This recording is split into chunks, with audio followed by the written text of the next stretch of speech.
Le Barça joue demain contre le Borussia Dortmund. Match comptant pour la phase aller des quarts de finale de la Ligue des Champions. Le Barça sera à domicile.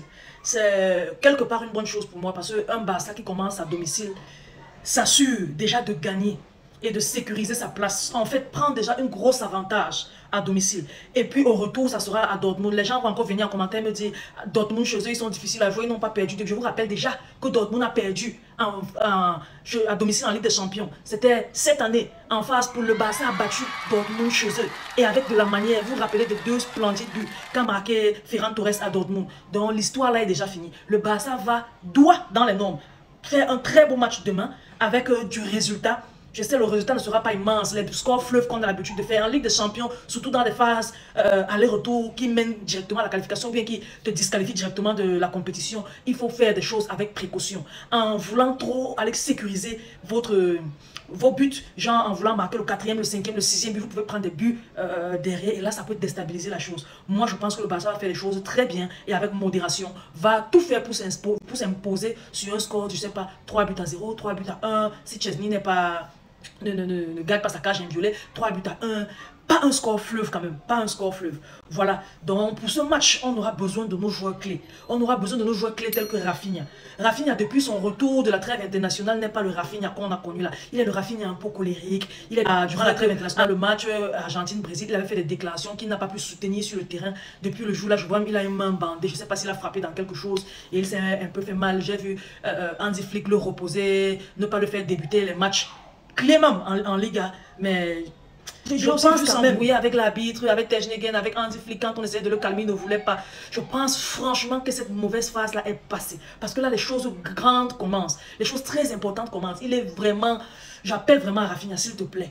Médite, fais quelque chose et laisse la phase là derrière toi. On veut le Rafinha tueur, buteur, le Rafinha revengeur, le Rafinha pièce maîtresse dans les grandes compétitions qu'on a toujours vu depuis le début de la saison. Donc s'il te plaît Rafinha, laisse tout ça derrière toi et reviens-nous fort. On a plus que besoin de toi en ce moment, franchement parlant. On va aussi parler de Lamine Yamal qui a fait des déclarations sur son compte Instagram qui crée des polémiques en ce moment. J'ai envie de vous dire, c'est un gamin de 17 ans. Où est-ce qu'il doit s'exprimer? Comment est-ce qu'il doit s'exprimer? Si ce n'est pas les réseaux sociaux. Il est né à l'ère des réseaux sociaux. Il grandit avec des réseaux sociaux. Il est habitué à s'exprimer sur les réseaux sociaux. Pourquoi est-ce qu'aujourd'hui, quand il s'exprime sur les réseaux sociaux, les gens viennent faire des polémiques autour? Il sait à chaque fois il a à chaque fois communiqué sur les réseaux sociaux quand il préparait un match important. Vous vous rappelez, France-Espagne, il a communiqué sur les réseaux sociaux. Il a dit qu'il était en mission et franchement, il était en mission, il a gagné. Je pense aussi pendant le Classico. Il a dit qu'il était en mission et il a été en mission, il a eu des très bonnes performances. Certaines personnes disent que le jour ça ne va pas marcher, le jour ça ne va pas marcher. Il va tout simplement apprendre de ce qu'il fait, de sa communication sur les réseaux. Et il va essayer d'avancer avec, il va même réussir à avancer avec, ça sera ça. Pour le moment, ça lui réussit. Si c'est son porte-bonheur, qu'il utilise ce porte-bonheur-là pour avancer, franchement, par là, moi, j'aimerais qu'on lâche un peu ce gamin-là. Il n'a que 17 ans, c'est très normal qu'il s'exprime sur les réseaux sociaux. C'est son air, c'est comme ça que les gamins de 17 ans font, c'est comme ça qu'ils s'expriment de nos jours. Voyons ça comme une communication normale, une façon de se booster, une façon de se mettre de la pression. S'il joue mieux quand il est sous pression, pourquoi ne pas communiquer sur les réseaux sociaux pour être sous pression et avoir un meilleur rendement, franchement parlant?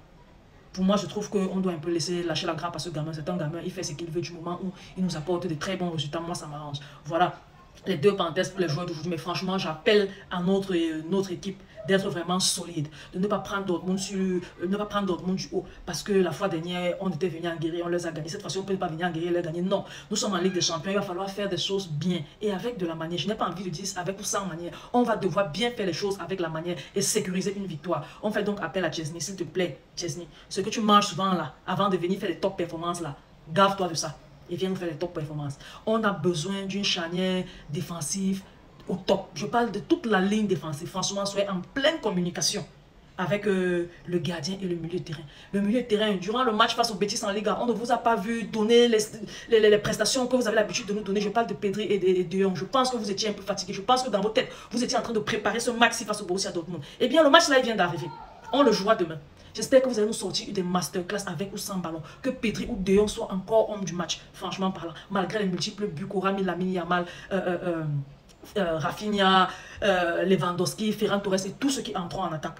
Franchement parlant, que l'homme du match sort du milieu de terrain. Parce que quand l'homme du match sort du milieu de terrain, ça veut dire on a dominé le match de bout en bout. Et je fais appel à l'attaque. Soyez clinique.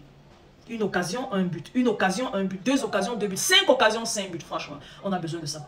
On a besoin de ça pour sécuriser la phase à l'essai. Et aller sereinement à Dortmund, finir le travail 6 jours plus tard. Franchement parlant. il va falloir bien faire les choses. Parce que si on fait bien les choses, on sécurise cette victoire. Et à Dortmund, on vous fera jouer à vous les titulaires, quoi.